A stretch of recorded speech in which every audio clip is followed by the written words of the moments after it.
everybody. Happy Monday. I hope y'all had a great weekend. I'm trying to make sure you can see. Let me make sure you can see this. The board. I've been doing the. Oops.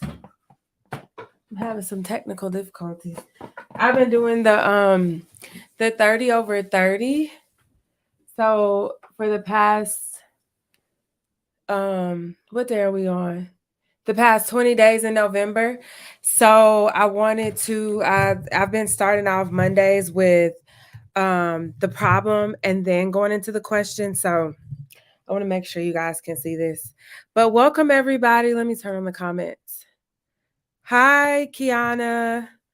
I see Corrine is here, L. Crawley. Hi, everybody. Welcome and thank you so much, as always, for joining me. It's a pleasure. I do these for y'all, so I appreciate you showing up.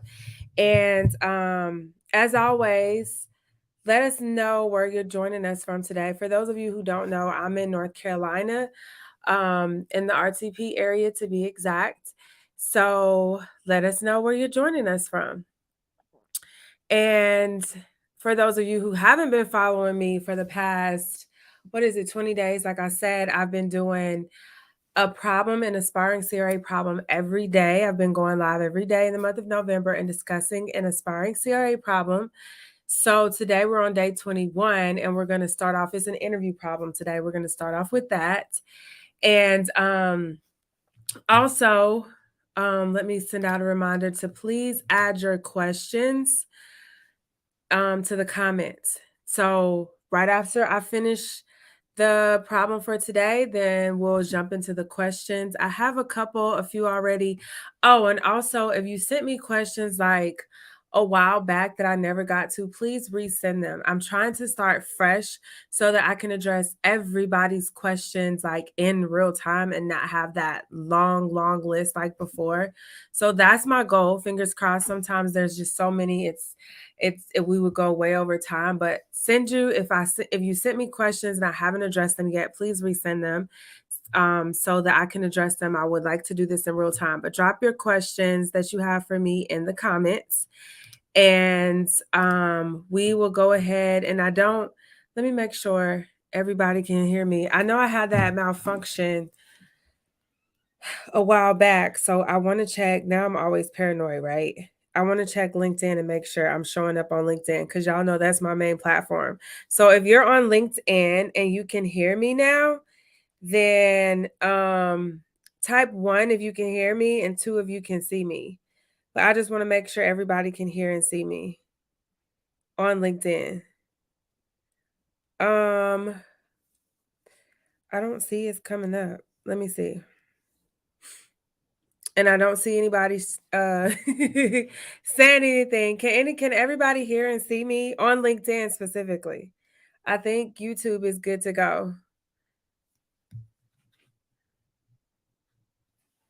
Denisha, I see you. Type 1 and 2. Okay, I see that. And there's a delay. So if you've already typed it in, it'll come through eventually. Okay. Yeah, Walisha. Okay, I can see now. Yeah, so y'all can hear me. Okay, perfect. Kiana, you can hear me. Okay. Oops. Let me take that off. Okay.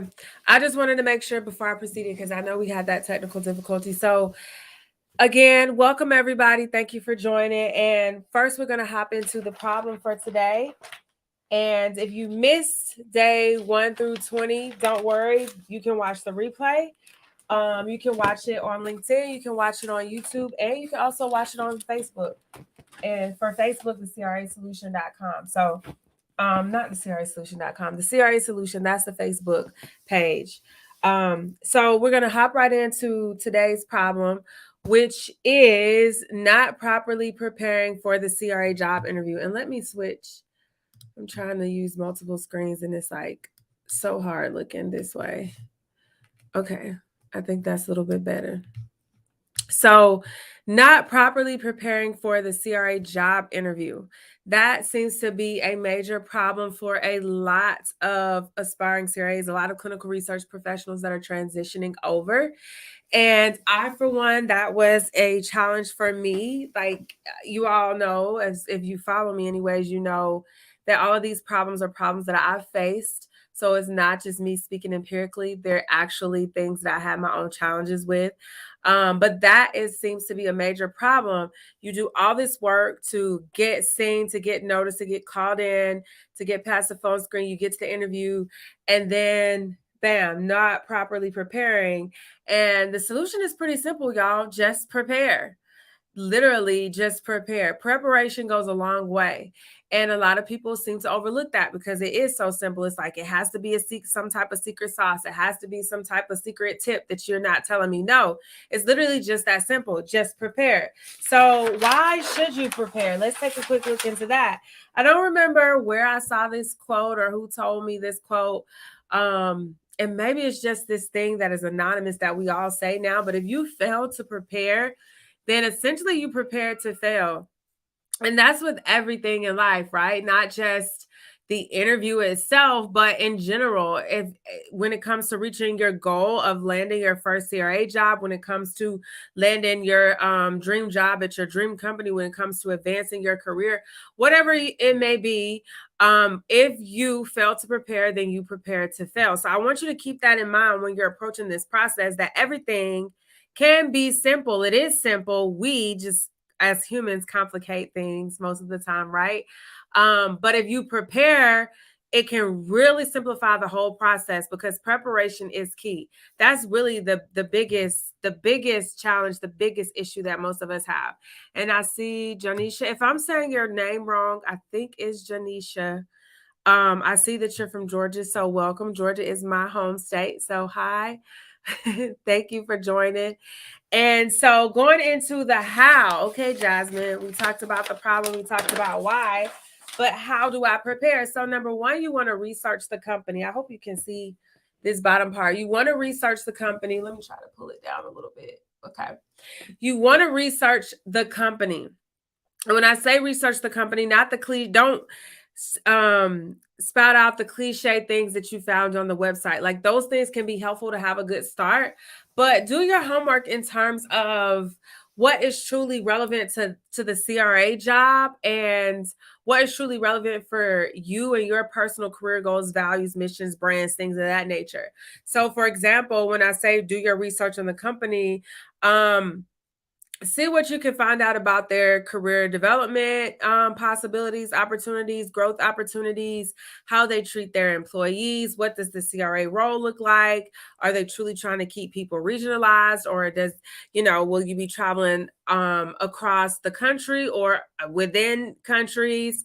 Are they notorious for really training their people, really developing their people, or just throwing them out there? Do they have therapeutic alignments? Really research the company. Or have they just been bought out by somebody else, or vice versa? Are they hiring a lot? Did they just have a group of people that they let go? Really research the company and be able to speak to those things. And then you also want to do mock interviews, or essentially practice on your own. So that could be with just yourself. It could be with a family member. Even if you have to get in front of your kids, y'all, the front of the mirror, or if you have a friend that is a recruiter, or a friend that is good with these types of things, do some type of mock interview and record it. Recording is the best way to see yourself and see where you're misstepping, where you need to improve, what you need to do in order to get better in certain areas. So record the interview and then go back and actually watch it and perform an assessment or an evaluation on your interview. And if you don't feel like you would be, capable of doing it, and when I say capable, we're all capable, right? But capable meaning able to stomach seeing yourself on camera, because I know for the longest I hated seeing myself when I practice and prepare for my interviews. And even now with stuff like this, I try to avoid watching the replay like the plague. So if that's the case, then see if you can get somebody else to send it to a friend, someone you know that you trust to give you good advice, right? Not somebody that's just going to be like, oh, you did fine, but somebody that's going to truly critique it. Send it to them and let them perform an evaluation. But this is all a part of the preparation process. And then ask a recruiter for a prep call. A lot of people don't know that you can actually ask recruiters for preparation calls. And some recruiters, they may not be so open and they may say no, right? But most recruiters are open to this because it benefits them just as much as you, most of the time, anyways, for you to get the job. They want to see you win. Most recruiters want to see you win and they are in support of you landing that role. So ask them, hey, can we get on a preparation call? Because they know this role inside and out. They're feeling it, right? They know exactly what the hiring manager is looking for and exactly what they want to stay away from. So ask their recruiter for a prep call and then be able to articulate the industry language or speak clinical research language, I like to call it. And where you get this language from, I think I covered that. I don't remember what specific day, but a few days earlier in the 30 over 30 series, I covered this. You can pull the key terms, the keywords, things like that from the job description. So be able to speak the lingo, the industry language, be able to at least the overall general acronyms, because the industry as a whole has acronyms and then each company sometimes has their own acronyms, but at least be familiar with the overall acronyms that the company has as a whole, like GCP, GDP, SIV, IMV, COV, be an Alcoa, be able to speak to what these things are. And then you want to plan and review situational behavioral stories that you have experienced in the past or that may you may potentially encounter, and how you would react to those particular situations, because the bulk of the interview should be a conversation where you're simply just exchanging stories, behavioral situational stories of past and potential future experiences that you have had. So prepare these stories in advance. And when I say prepare, I don't mean memorize verbatim. That's not the goal, because then you're going to sound like a robot. It's going to sound absolutely rehearsed, and there's not going to be any authenticity injected into your responses. But have a story in mind and be able to at least use the STAR method so that you can have a clear cut, step-by-step plan in your head anyways, of making sure you cover each of the primary components that they're going to be looking for when you're explaining yourself. It's not just like the beginning of the story or the end, but you want to be able to show a complete picture of what happened in that particular scenario. For example, if they ask you, when have you had to deal with a competing priorities or a tight deadline? You want to be able to explain, already have a story in mind that can speak to that particular situation and not have to spend time saying, let me see. I don't think I've really experienced that. We've all experienced some type of situation in some way, shape, or form that we can use as an example to answer these questions. And then also be able to address any gaps. Some people have employee gaps. And nowadays I see that recruiters are really being strict and stern about this gap situation, which is a whole nother topic we're not even going to get on today. But I've even seen recruiters question like 3-month gaps, y'all. So be able to explain it. Sometimes it's just simple, like, I wanted to take a break. But even then, they want you to be able to explain it. So be able to explain gaps, employee gaps, and then also if there's some type of educational or experience gaps, be able to explain those as well. So for example, the job interview that I had for my first CRA job, on the job description, it said 2 years of clinical research or monitoring experience required. That's what it actually said on the job description.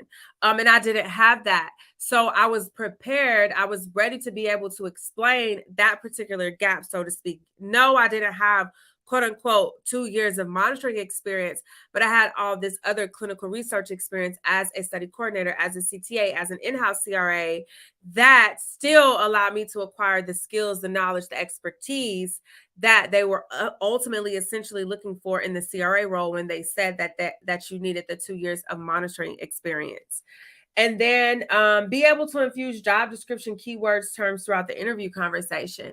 And that kind of goes back to what I said a little bit earlier about being able to speak the language. But this goes a little bit further because it's really pulling key terms, not just being able to speak like that clinical research jargon, but pulling specific key words, terms, responsibilities from the CRA job description for that particular company. So you want to really study the job description. I say this all the time, but I have to reiterate, the job description is your cheat sheet. It's going to tell you everything that you need to know in order to prepare for that interview. So really study the job description and be able to, when they're asking you for these behavioral and situational examples, they should all speak back to the job description, because going back to what I said several days throughout this whole entire 30 over 30 series, the interview is not about you. It's about the company. It's about you showing them that you are able, capable, more than more than they've ever dreamed or hoped for, right? When it comes to taking care of their baby, which is the company. That's the goal of the interview. And then you want to have a list of questions for the company. A lot of people seem to unfortunately leave this one off. And this can be a pretty big deal, because a lot of times we, as the interviewee, are thinking, oh my God, I don't want to be rejected. Are they going to hire me? But the company, y'all, are thinking, oh my God, if we give them an offer, are they going to accept it? Nobody wants to be rejected. Nobody wants to feel what that emotion that is coupled with rejection most times. So it goes two ways. They don't want to experience that either. So if you're not asking questions and you don't seem curious and actually intrigued and actually want the role, want the job with them, then it's like, I don't know if we should give her or him an offer, because guess what? They might not take it, and then they're going to feel bad. They're going to feel really the same. Just imagine the way that you would feel if you don't get the offer. They feel the same way if you reject their offer. So you got to really show that you're really interested, not this nonchalance, play hard to get type of role. No, nobody likes to play hard. Play hard to get. You want to show, no, you really want this job. You really would like this opportunity to be a part of the team with this specific company.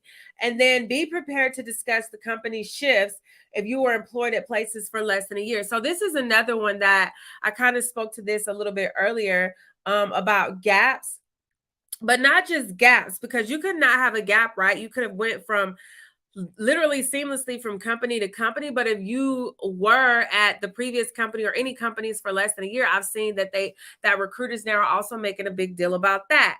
Again, I'm not going to go into details. It's another topic for another day. Clearly, we can do more to improve the system, the recruitment system as a whole, but be able to speak to what a lot of people like to call job hopping, which there's no such thing as job hopping for me. That's another topic again for another day.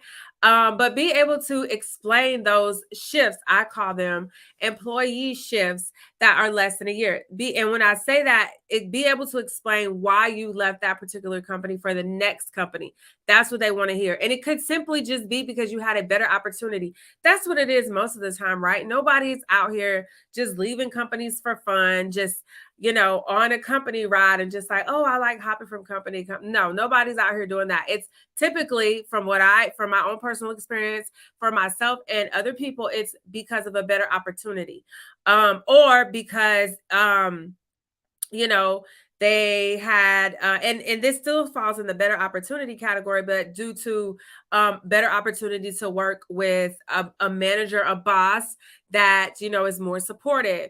And if that is the case, for example, if you are leaving in a company because if it's a toxic work environment, please do not say that during the interview.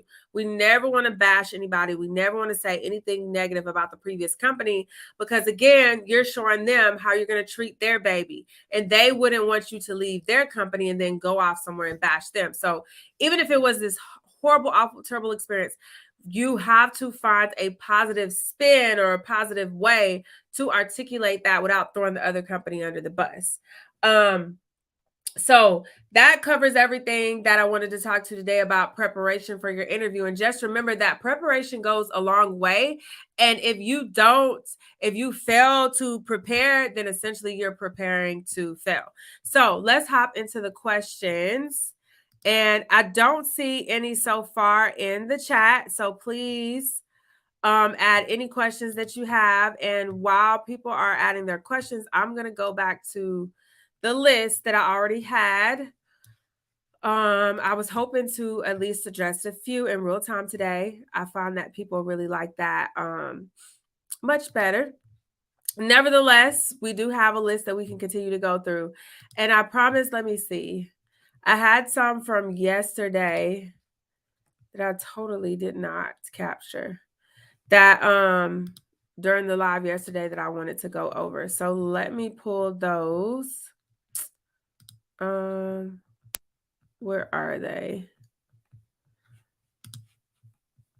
So Juanisha asked, and this was yesterday when I was talking about what was yesterday's? Oh, you realizing that you're the only one in control of your career. So Juanisha yesterday had a question of, are conducting focus groups / qual and quantitative analysis seen as transferable skills? My background is in public health, and this is the only jobs I've had, but I'm interested in clinical research.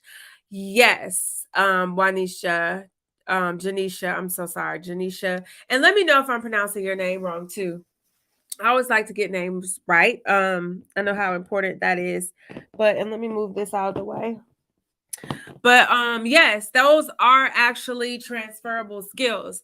And it's all in the way that you capture it on your resume. It's all in the way that you capture it during your interviews. So, if going back to the job description, that is literally going to be your best friend. That's your cheat sheet. I have to keep saying it, but look on the job description and look for the responsibilities, the duties that you're going to need to execute on a daily basis in that particular role, and then just see what responsibilities, duties speak to you in terms of, or it kind of like, you know, rings a bell, so to speak, for lack of a better term, when you read it and speaks to you that, oh, this sounds like something that I do in my current role, or oh, this sounds like something that I've done in a past role. When you encounter those things, the first one is pronounced like Juanisha. Okay, thank you. I thought so, but I wanted to make sure. So Juanisha. But yeah, so this is looking at the job description, you'll be able to identify things that are similar to what you've done in the past or that you're currently doing.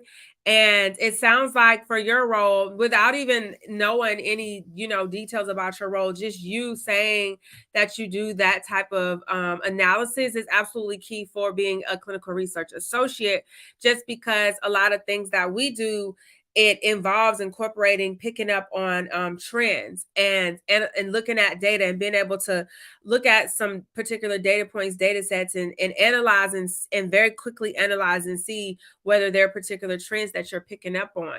So that will be a very important skill. And then conducting focus groups.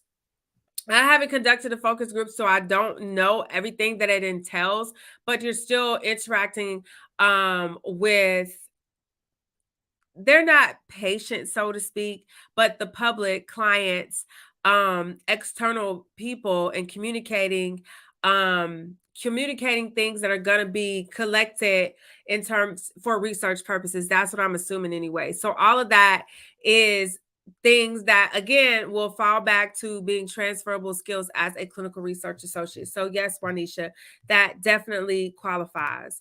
And then let me see, I have a couple that have come through in the chat. And please, y'all, please continue to add your questions because I want to do my best to start trying to address them live. So, Walisha, I see that your question is, what are some good questions to ask the interviewers for a CRA role? Great question. So, and this is, even if you feel like they've addressed all of your questions throughout the interview. This is why I always say to come prepared with at least 10 questions, because most of the time they aren't going to address all 10 of your questions, and at least that'll leave you with like 2 or 3. But ideally, I would say you want to ask like at least 3 to 5 questions during the interview at the end. And if y'all they give you opportunity to ask questions and weave them in throughout the interview, take that up too. You don't have to ask through the end. Wait until the end, but you don't want it to be like question for question either. It is a conversation, which I'll cover that in the next couple of days, how the interview is just a conversation. But with following the recruiter, the hiring manager, whoever that you're interviewing with, following their lead. So if they open up the floor for questions before the end, definitely take them on it. But if they say wait until the end, definitely wait until the end. So you want to first off ask at least 3 to 5 questions, but have 10 in your pocket. And so some good questions would be, so how many sites, typically on average, how many sites do entry-level CRAs get assigned to?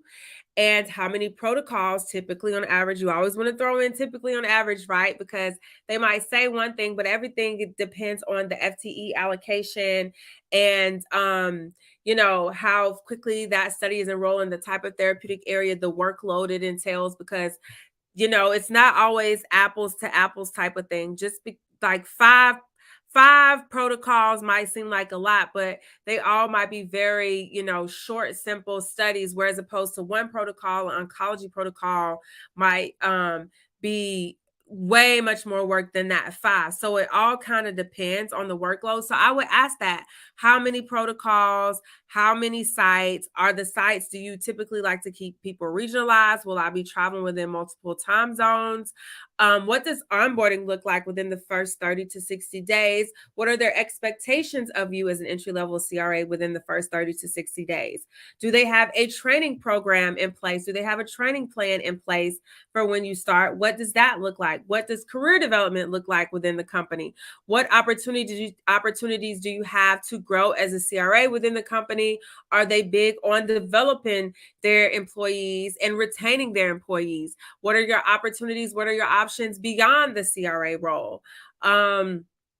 Other questions might be, let's say you're past the initial recruiter phone screen phase and you're interviewing with an actual hiring manager.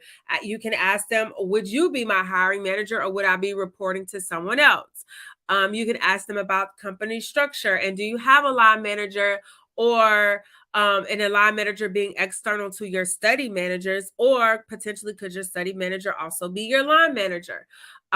You can ask, are their CRAs therapeutically aligned, or it just kind of depends on what's available, what they need help with at the time. So you might have an oncology study, you might have a cardiology study, you might have a neurology study. So you want to ask these types of things. What else? What type of perks do they offer?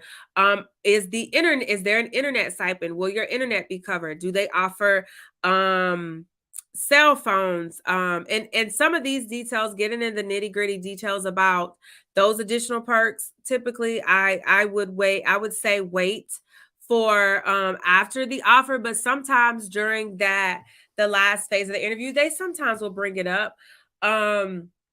I would say, are they just hiring for this one position, or are they looking to fill multiple roles? Are they looking to backfill a position that somebody has left or will be leading? Or is this position that you're interviewing for, is it for a new contract, a new project, or a new sponsor that they've just been awarded? Or if you're interviewing with a sponsor and not the CRO, similar question, but worded differently, since they are the sponsor, you can ask, are they, do they have new products in the pipeline? So they're looking to bring on new CRAs to cover the new products, or did people previously leave? What does their retention rate look like? Are they having CRAs coming in and out the door all the time, or are people actually wanting to stay and not leave? And then you can always ask that particular person about their experience with the company.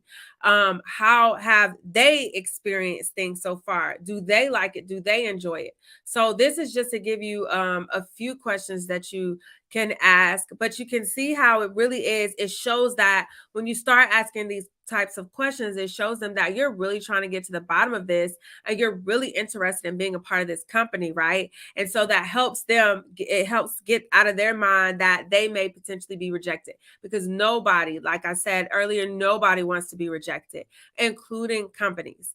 So great question, Alicia. Now, Wanisha, I see. What else did you say? The first one, yet for qualitative research. Thanks so much. Okay, awesome. So please add anybody else that has any other questions, add them to the comments. And then let me hop over to my other list. I'm going to take a few of questions that I have from my rolling list. But please feel free to drop your questions. And we are 2 minutes past half hour.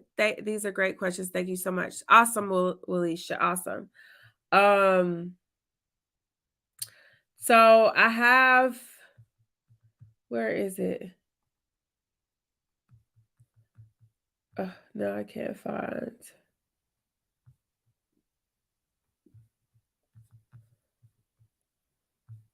Okay. Mark Newsom a while back, he asked, what are some of the toughest interview questions anyone has received when applying for a CRA position? How did you answer them? So great question. It falls right into what we're talking about, right? So what are the toughest interview questions that I have? Ironically, it had nothing to do with being a CRA. And I would say the toughest question was, if I were an animal, what animal would I be? That one completely threw me off, because it's like, what? You've done all this preparation and then they ask you, what kind of animal would you be? So I was like, okay. I would say that was my toughest one, and my most off-putting one as well. Another tough interview question, I would say, tough. What would it be? All the other interview questions have been typically what you would expect. The tell me about yourself question used to trip me up at first, just because I can be long-winded and I hadn't really quite figured out how to keep it nice and short and sweet, but at the same time dense and full of the information that they're looking for. So that can be kind of hit or miss, but if you practice, you can really get that one down packed. What's another one? Some industry specific questions were challenging, especially in the beginning before I landed my first CRA role. So I didn't have quite as much industry experience, but they do give you grace on those. Most interview recruiters, I would say, do. So they ask you these questions sometimes just to see where your experience and your knowledge base lands, but they don't always expect for you to answer them. So you may not know the answer, and it's okay to say, I'm not familiar with that, but I definitely will do my homework and be able to answer it the next time. But so don't feel like just because you aren't able to answer every single question that you did an awful job and you did terrible and that they're never going to call you, because that's not the case. There are times where I just don't have the answer for some of the questions, and that's okay, y'all. It's okay. Kiana asked, can you please reiterate the clinical research terms and jargon you mentioned earlier? That would be helpful to know as a potential entry-level CRA. Yeah, so what did I say? GCP. So you want to be able to know what GCP is. So good clinical practice, and then GDP, good documentation practices. You want to be able to know what those terms are. Some other terms that I would say that you want to be able to speak to is like the ISF, the investigator site file, which some people just know as the regulatory site binder, but that's what it is, the ISF. And then the TMF, which is the trial master file. So you want to be able to speak to those two different terms and what each represent. The ICF, so the informed consent form, and then not just the form itself, but then the consenting process. And then the 1572, knowing what that is, being able to know the different types of monitoring visit types. So yeah, maybe you've never done any monitoring visits, but you can still speak to the purpose, the primary purpose of each visit type. So the selection visits, some people might call them the site qualification visit. Also, the initiation visit, the interim visit, some people are now calling them routine monitoring visits, and then the closeout visits. And then sometimes they're also booster visits too. So be able to speak to those different types of visits. Investigator meetings, knowing the what that term, those terms, and what typically goes down at the investigator meetings. Alcoa, what that stands for. What else?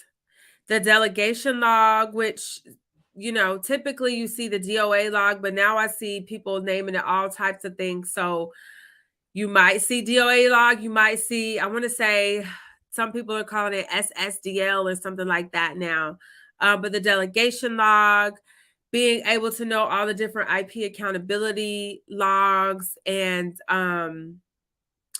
what else is some common terminology language, knowing what queries are in the EDC, so electronic data capture.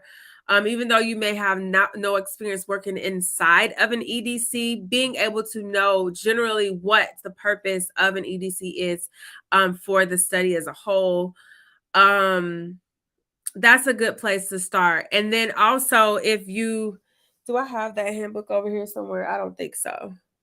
I don't think I have it in front of me, but the Clinical Research Coordinator Handbook is another source, good source for people. It's like a very basic entry-level understanding to, it's supposed to be for clinical research coordinators, but I always recommend it for clinical research in general, just because it's like a very, I'm not going to say elementary, but for lack of a better word, elementary way of describing the industry and how it works, and that the CRC role in particular. So I always like to point people in that direction, just because it has so much in there, but at the same time, it's like structured and positioned in a way that it's easily understood. So check that out too. And I think they're on the 5th edition. So that's the Clinical Research Coordinator Handbook 5th edition. You can check that out, Kiana, for some more terms in case I miss some. So hopefully that addresses your question. Let me know if you still have more questions, Kiana. And anybody else, please drop your questions. We're at 40 minutes after, so I'm going to give you guys a few more minutes. Okay, yes, I know what book you're talking about. Perfect, awesome. So we're on the same page. I'm gonna give you guys a few more minutes. You're so welcome, Kiana. I do have another call right after this, so I want to make sure I'm not late for that. And then another question that Mark had a few questions. So some of these are CRA specific questions, which I'm going to try to get a panel together for you guys so we can cover these a little bit more in depth with not just me, but other CRAs too. So, what's a monitoring plan? That was one of Mark's questions. So a monitoring plan in a nutshell is the plan for the study that outlines how monitoring will be conducted throughout the study. So sometimes the selection visit, I've seen those plans, the plans for the selection visit, to be in a separate plan, but there are companies that keep them all combined. So you'll have the plans for the selection visit, the initiation visit, the interim visit, and the closeout visit all in that one plan. And it outlines how monitoring will be conducted. So what needs to take place at every single visit. And a lot of people, especially when we don't know, right, and we're just trying to break into the industry, we think that being a CRA, a clinical research associate, is all about monitoring. And it's not. It's so much more that goes into being a monitor. For example, being able to review the regulatory binder on site. And then also, if your company doesn't have an internal team that can take care of the trial master file, the TMF, then you have to be able to reconcile both and collect what you need to collect and file that into the TMF and make sure everything is matching up purposely so that you're audit ready at all times, right? So it'll outline what needs to be done in terms of regulatory every single visit. It'll outline how protocol deviations should be handled. Not in detail, because typically there's a separate protocol deviation plan. It will outline how often these monitoring visits need to take place, how quickly an interim visit needs to be conducted following the site initiation visit or following the first patient enrolled in the study and or dosed. It would include what lab review looks like each particular visit, what IP accountability review would look like for each particular visit. It literally outlines everything that the monitor needs to do for every particular visit. Sometimes some studies don't want you to SDV 100% of the data. Sometimes it might be 75, 60%, whatever the case may be. So all of that will be captured inside of the monitoring plan. It essentially is your guide to how you will monitor, so to speak, or monitor every single site visit for every site that you have. That's what that particular plan is. And then the rest of these questions, they would take quite a bit of time to answer. So I'm going to stop there. We're at 42 minutes after the hour. So if anybody, I'm going to give you guys just a couple more minutes to throw in some extra questions. And while, I'm waiting to see who has any more questions, I do want to again let everybody know who isn't familiar with me about my 6-month coaching program. It is currently open for enrollment. And I offer a 6-month coaching program where I help clinical research professional women confidently land their first CRA job offer, struggle and frustration free, with no monitoring experience or CRA certification, all through just teaching you how to brand, market, and sell yourself, y'all. It can really be that simple. So the program includes an initial onboarding call to immediately, right out the gate, assess and revamp your resume, cover letter, and LinkedIn profile. And also 6 months of high-level one-on-one private coaching sessions directly with me. You also get immediate on-demand access to my curriculum filled with all the frameworks, all the templates, checklists, everything that you need to land your first CRA job offer. You also get direct messaging support directly with me so that you can contact me outside of the weekly coaching calls. You'll get a bonus mock interview with a recruiter. You get bonus courses on negotiating a high-paying offer, a high-paying CRA job offer, and fast-tracking your career once you land your first CRA job offer. And then you get a bonus CRA career plan and so much more. So if you're ready to land your first CRA job offer, struggle-free, frustration-free, with no monitoring experience and no CRA certification, then you can book a sales call with me to learn all about my one-on-one private coaching program and how I can help you. All you got to do is visit aspiringcra.com. So I don't see any more questions. So I'm going to wrap it up for today, but please feel free, if you think of anything after this, to drop them in the comments. I will address them next week. We'll be back on next week on Monday.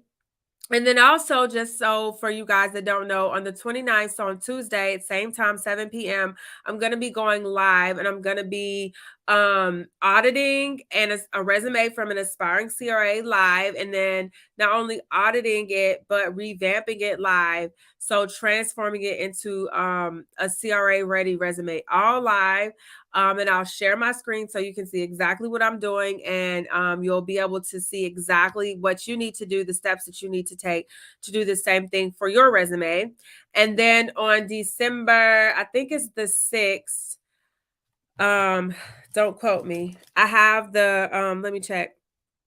I have the meeting invitation already posted in my profile, so you can check it out. Yes, December 6th, we're going to have Tiffany Ashton on from Clinicentials, and she's going to talk about all of their tools, all of their resources for clinical research professionals.